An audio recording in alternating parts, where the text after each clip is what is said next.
ঢাকার শহরের রমনা পার্কের এরিয়া, শাহবাগ রোড। আজকে কেন জানি না হঠাৎ করে রাস্তায় জ্যাম পড়ে যায়। জ্যাম পড়ার কারণে বিরত থাকা অবস্থাতে আমি আজকে আপনাকে কিছু দেখাতে চাই।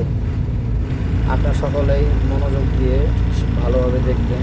ওই যে মেয়েগুলো দাঁড়িয়ে আছে ছোট ছোট তিরপাল দিয়ে ঘর বানিয়ে, এটাই রাত্রের ঢাকার রমনা পার্কের ফুটপাতের অবস্থা।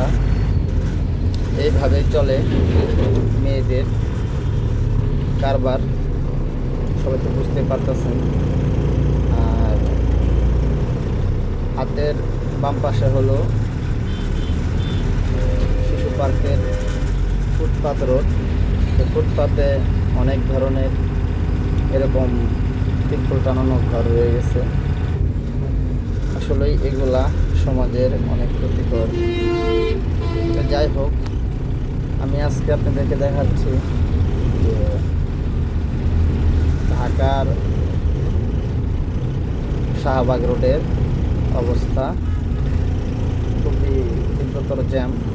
মোটামুটি হাইকোর্টের সামনে থেকে শাহবাগে 2 ঘন্টা হয়ে গেছে। মিটি মিটি করে গায়ে টানছে। জ্যামে পড়ে থাকলে আর ভোগান্তি তো বুঝেনি কেমনটা হয়। তো সকলেই আমার ভিডিওটা দেখবেন, আমার ভিডিওটা সাবস্ক্রাইব করে দিবেন। ধন্যবাদ।